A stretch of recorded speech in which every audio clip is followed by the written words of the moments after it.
Welcome to this edition of Brownsville at Large. I'm your host, Tino Villarreal. From historic restorations downtown to reimagining the cornerstone of retail, a Brownsville-based developer is reshaping South Texas block by block. Origo Works started here in Brownsville and now manages the full arc of real estate, design, development, construction, leasing, and property management across the entire Rio Grande Valley.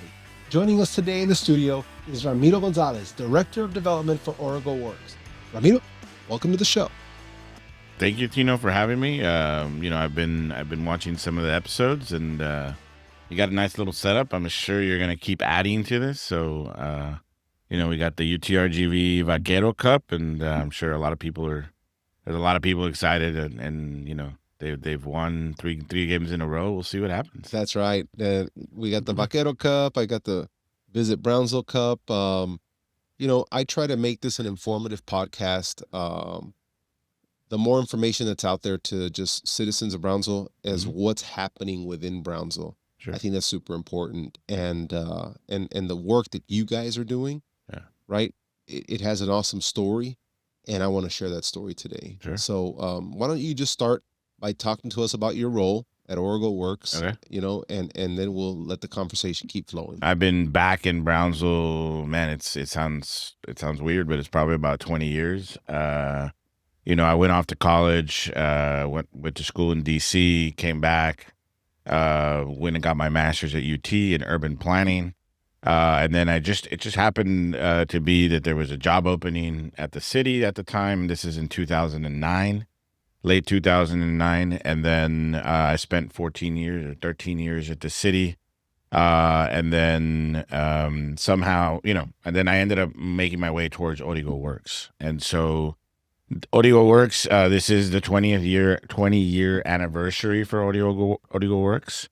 They have, as far as the founding of the company and their first project. And what's your role there? My role is Director of Development. It really is taking a project from a vision to a reality. So from the first time that we ever talk about this a project or an idea, right, to make it a reality and to, in terms of real estate development, stabilize the asset, and then make sure that it performs the way it should and the way we thought it would. For our viewers that may not know, can you just elaborate on what Origo does?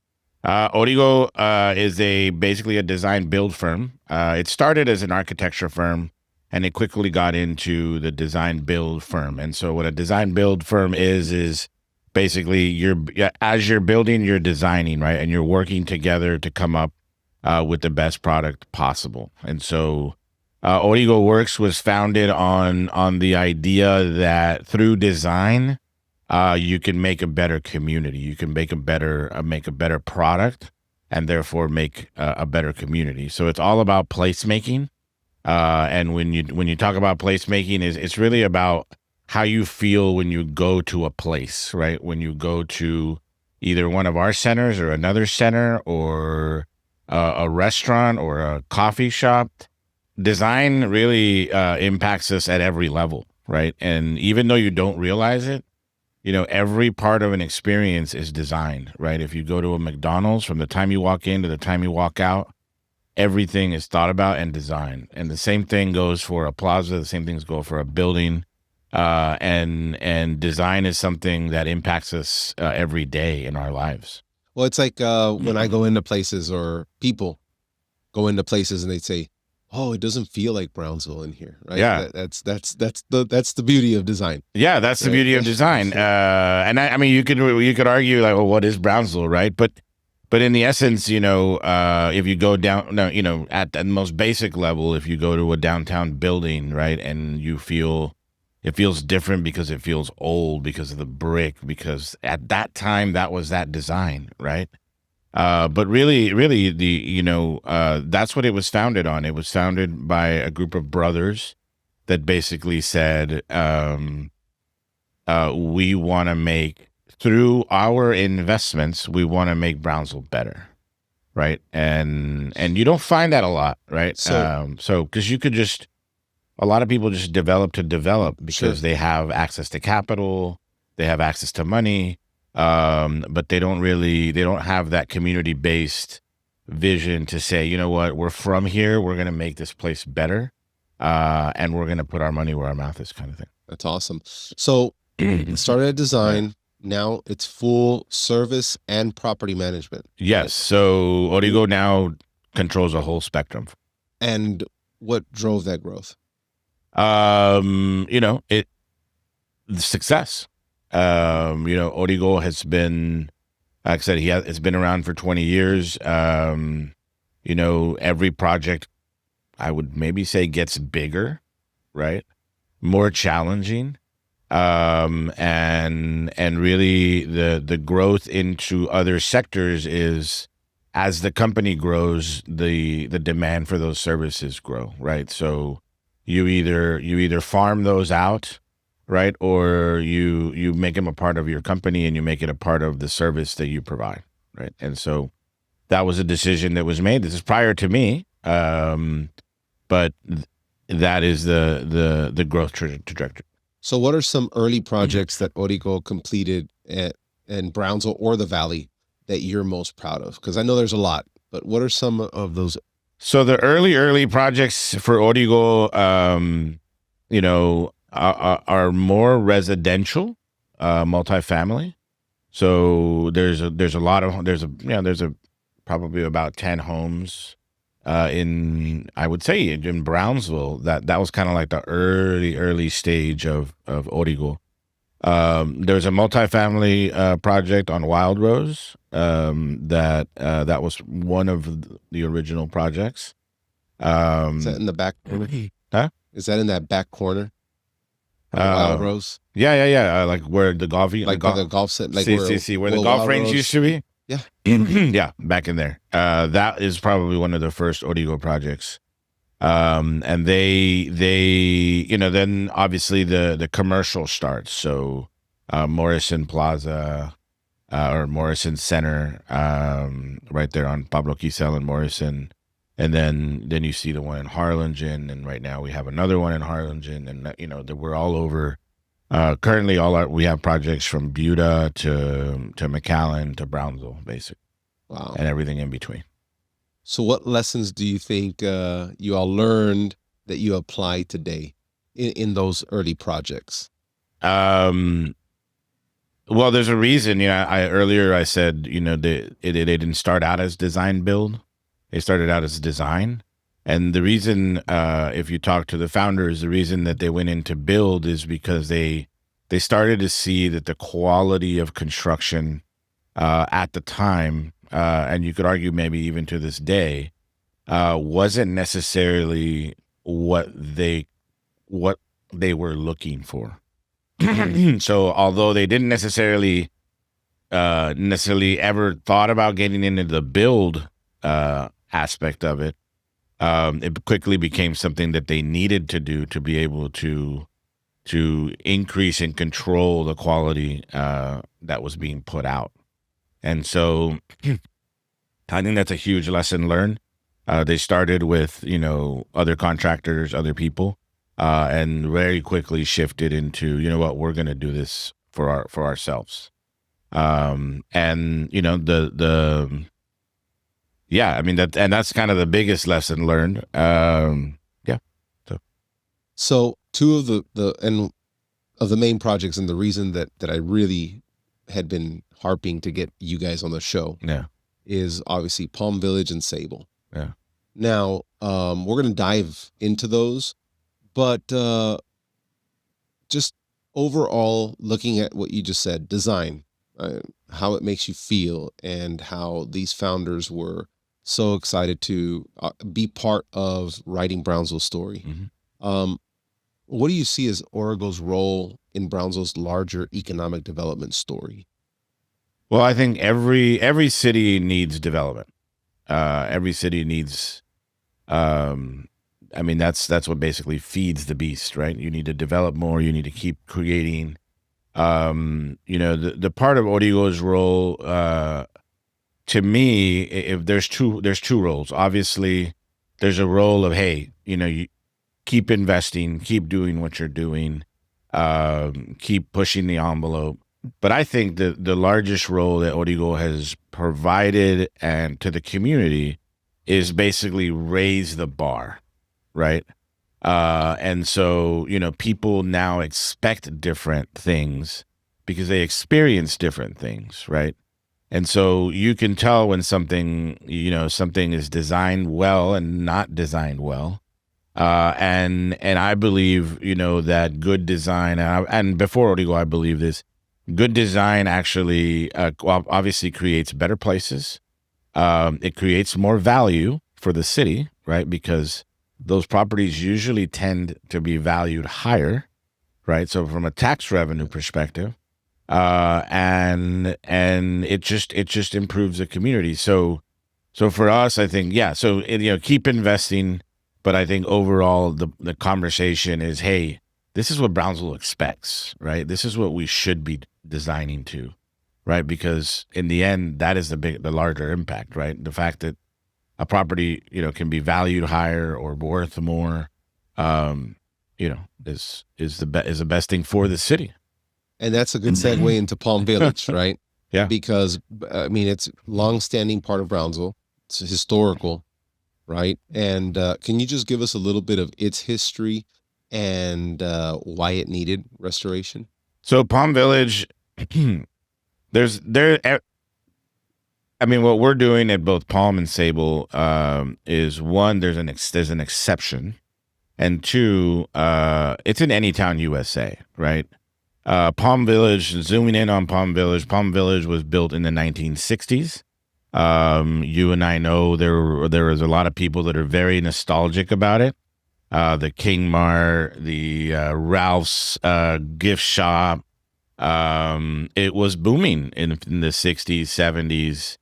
I think up until maybe the early 90s. I remember going to Ralph's. I remember going to those stores. I remember King Mart. There was another Mexican restaurant that people I can't remember what it is, but they think about it fondly. And so there's a lot of nostalgia about Palm Village, and really, past, I would say, let's say 95 is really when it started to just, go south, let's say, right? And that happens in any town, USA. It happens in Houston, it happens in San Antonio, it happens anywhere, right? Population shifts, demographic shifts, retail shifts, and then you end up with a situation like what we inherited at Palm, right? Underperforming asset, right? The owner necessarily didn't care to invest in it. And then in steps. Actually, initially, it was not necessarily Origo being the major shareholder.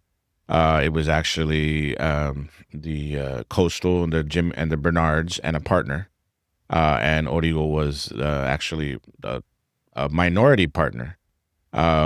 Quickly, I believe last year, maybe about a year and a half ago, we ended up buying everybody out, and we are obviously, you see now what we've created, right? We've invested back into a center that honestly, probably not a lot of developers would have done it, right?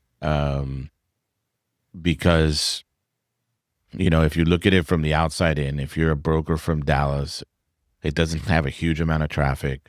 It doesn't meet any of the commercial standards, right, that people expect. To this day, we try to push people there.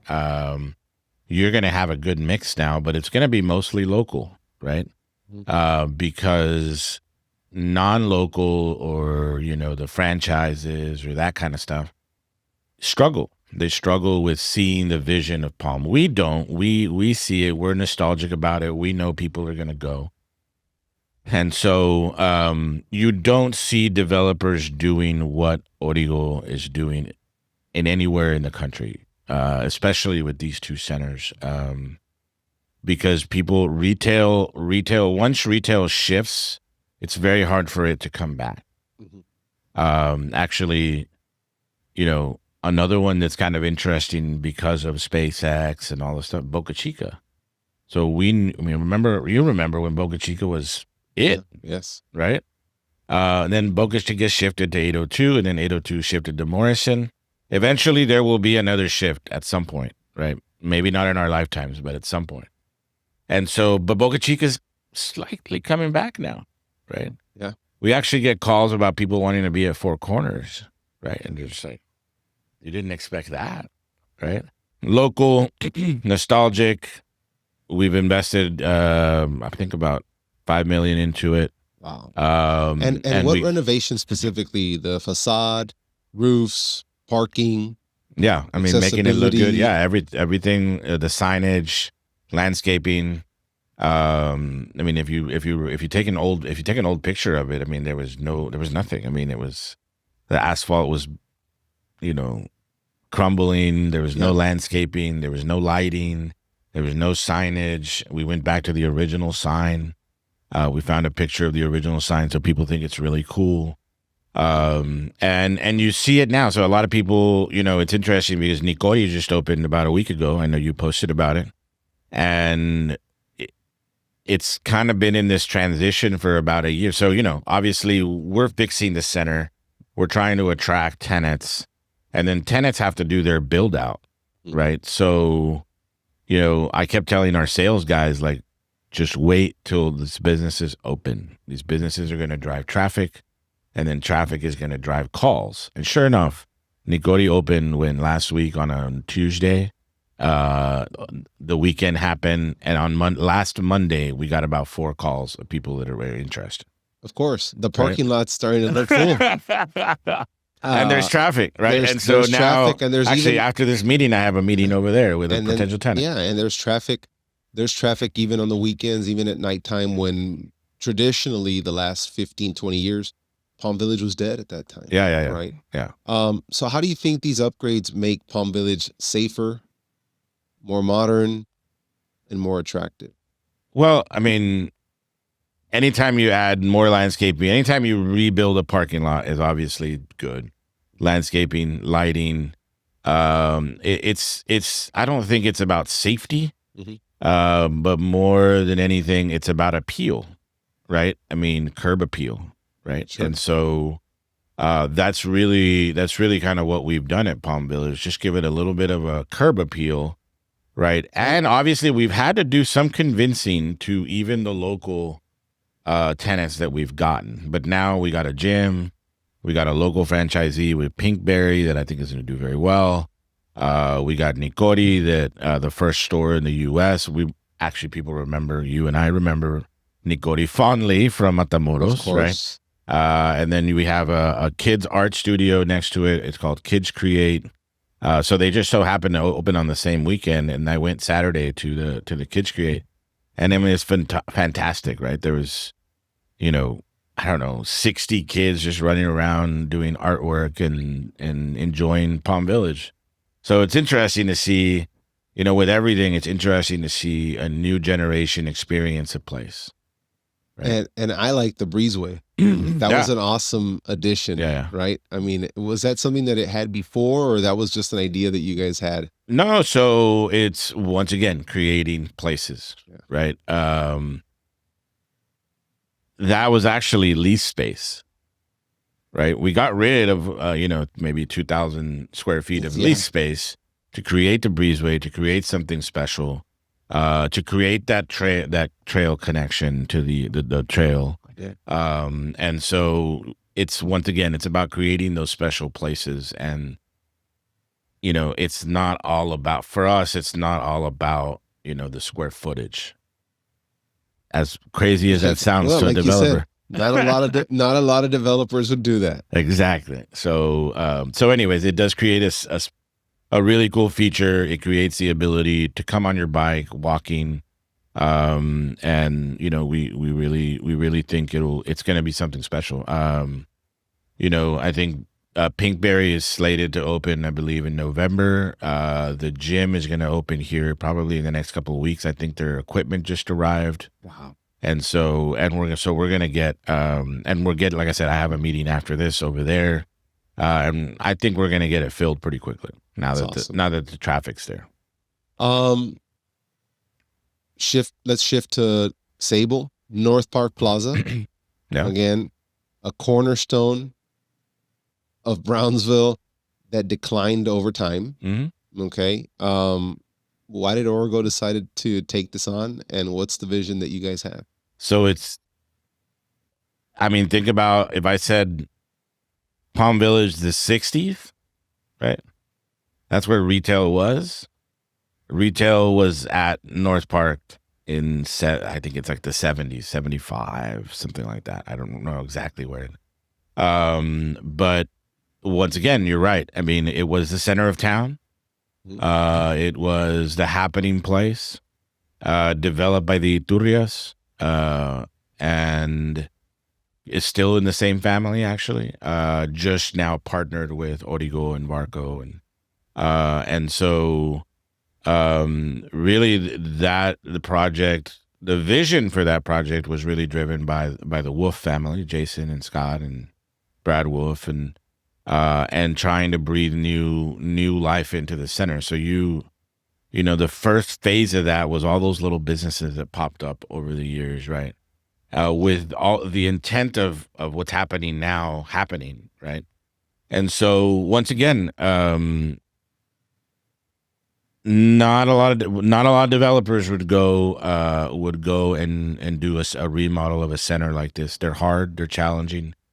But here we are, right? We're, everybody, all the ownership is local. We believe in the project.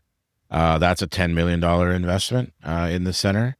And it's already starting to pay dividends in the sense that all the lease spaces that we currently have are leased, right? And so that being said, it's the same struggle as Palm, right? And you would think it wouldn't be, because you would think you have expressway frontage, visibility, the national tenants would want to come. It's easier. It's an easier convincing, but it's not a home run, right? We have to go. Well, it's gonna take its Nicori, right? It's gonna take that first. I mean, for things to kind of settle down, I think also, right? Yeah. What does this new name symbolize for the project and for Brownsville? So let's move back a little bit. A lot of people might not know what Sable Center is, right? So I've heard a lot of people at Globo, right? They think of it as a Globo, but very few people refer to it still as North Park Plaza. Yeah. They just go, ahí donde está el Globo. See. And it's like, no, it's Sable. Yeah. So that's part of the rebrand, right? I don't necessarily have a whole lot of information on the rebrand, but it really is, hey, we're going to invest. We're going to breathe new life.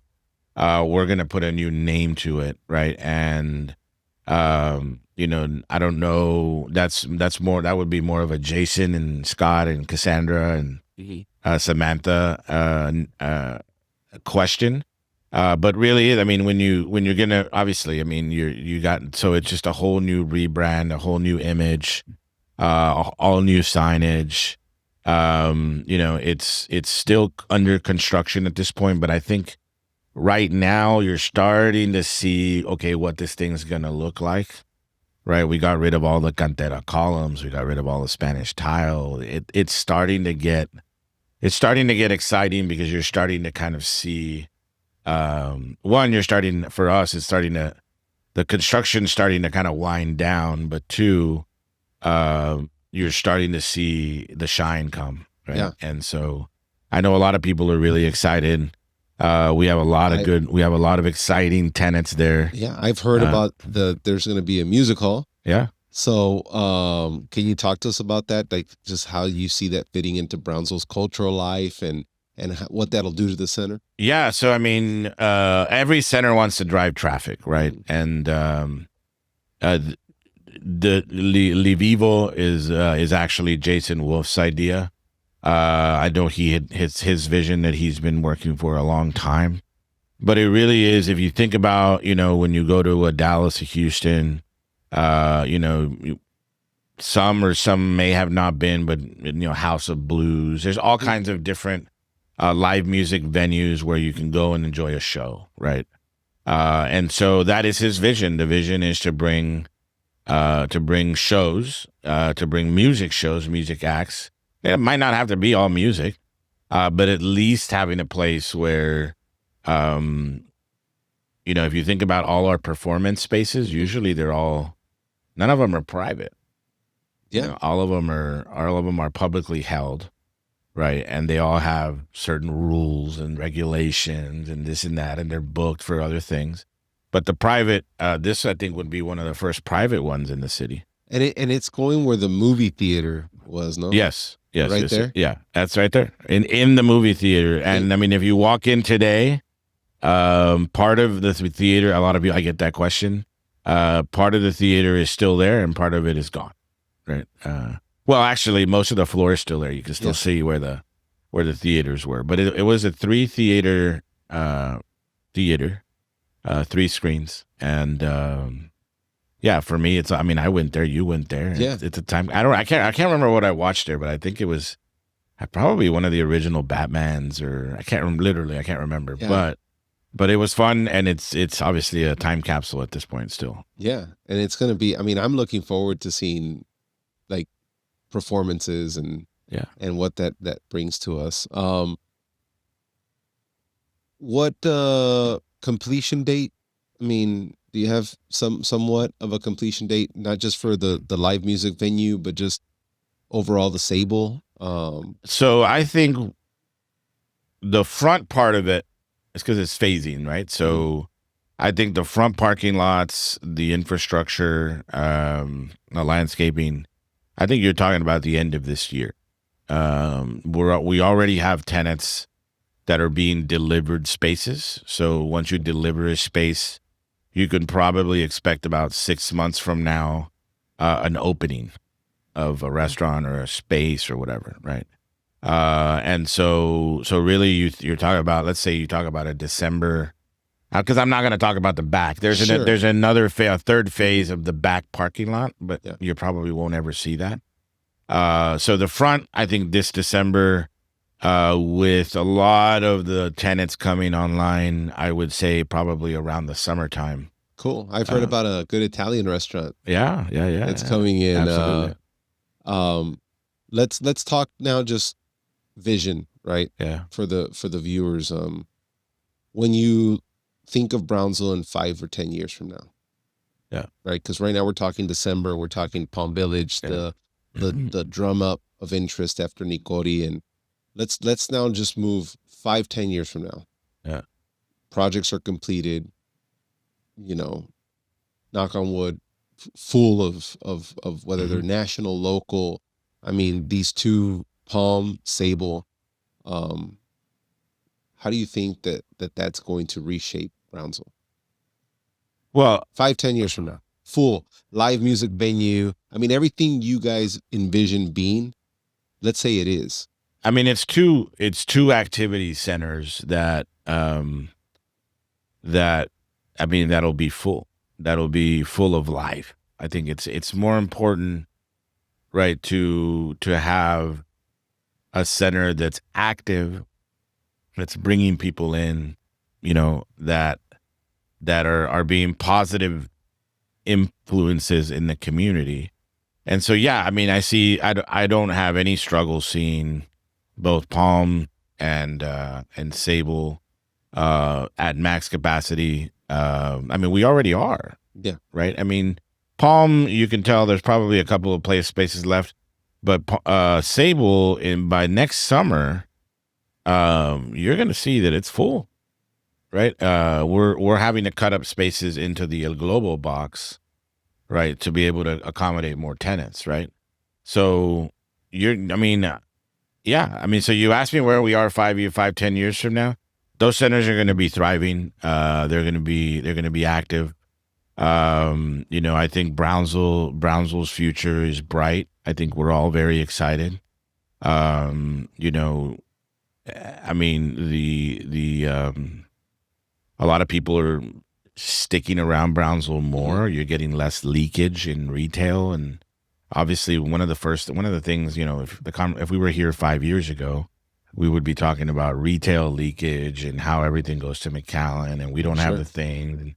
But the more that we're able to attract more tenants, more experiences, we're bringing in people from it. Now it's the reverse, right? If this music venue is very successful, you're going to get people not from Brownsville. You're going to get people from McAllen, from Laredo, from all over the place to come and watch a show, right? And that Well, I see it. obviously is an impact. I see it when people ask me, and I didn't know too much about it. That's why I wanted to bring you on to really just dive in and do some more research and let everyone know about these two projects, Yeah. because a lot of people see construction, but they don't really understand the vision, Mhm. or they don't understand what's really happening. Mhm.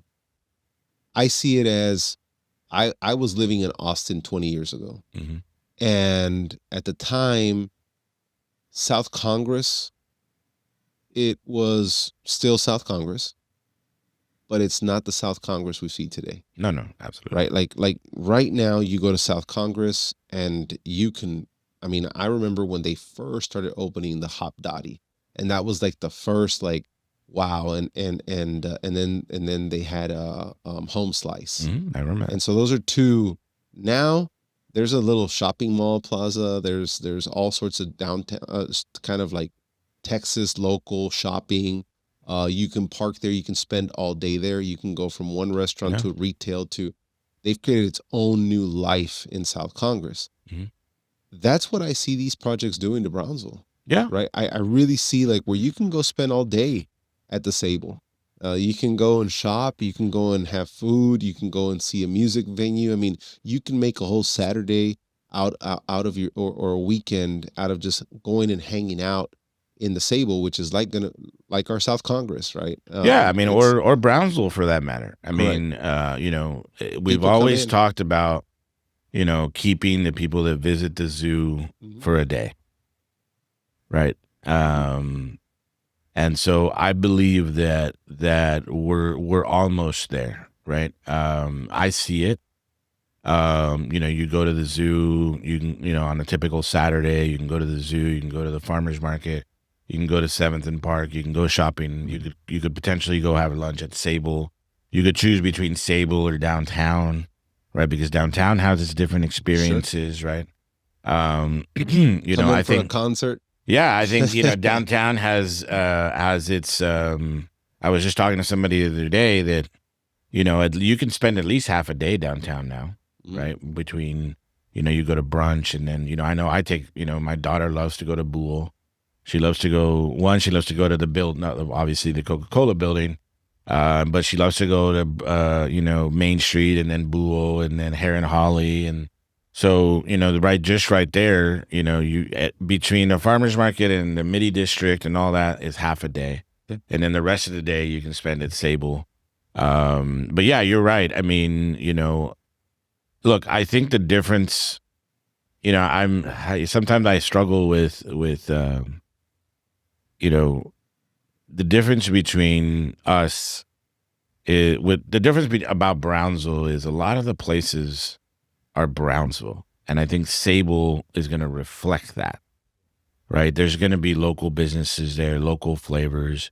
And really, when people travel, when people visit a place, they want to go local, right? They want to go to a local coffee shop. They don't want to go to Starbucks. They don't want to go to P.F. Chang's. They don't want to go. You need to have that. But I think as residents, I think as citizens, people, that we've lived here all our lives, we should be more appreciative of what we have in the sense of the local spots, right? Because that's what makes us special, and that's what's going to bring people.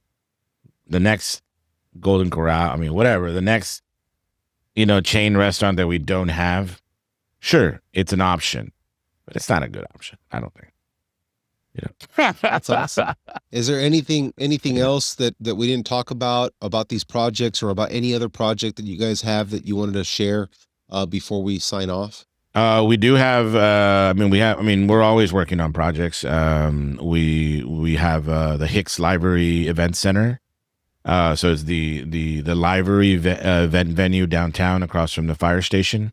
We just completed that, and I believe I heard the other day it has about 25 bookings now. So that's also doing well. Yeah, I've been to it a couple of times. It's beautiful. What you guys did there is also phenomenal. If you guys haven't been downtown, it's right across the fire station. I've had a couple of events but just the design alone and the history that you guys were able to kind of restore there. Like you said, the design, the feel, Yeah. It's there. So hey, the event venue, if you want to, that was also based on a vision that downtown needed an event space, right? A bigger event space. There's smaller event spaces. And hopefully, as a city, we can support with a parking garage here soon. That's right. That's right. That takes me down another whole rabbit trail. But we have a center going up at the port. We call it Port Plaza, and that's basically on the corner of 511 and 48. You can start seeing it under construction there. And that's really based on the growth being driven by the port, right? Those are the two in Brownsville. We have the Olvera building that we also own, that Origo also owns, is going to be going under construction too as well. And so, we keep investing in our community. We keep investing in the things that make us special. And we're betting on Brownsville, and we're excited, and we'll continue to bet on Brownsville. That's awesome. Yeah. Folks, that does it for this episode with Ramiro Gonzalez from Origo Works. Thank you for joining me at Brownsville at Large. I really enjoyed the conversation, and we're going to bring you back because I think that within the next year, there's going to be a lot more to talk about as we start seeing these things come to life. Anytime. And everything else. But guys, thank you so much. That's going to do it for today's episode. Tune in next time. Thanks for joining.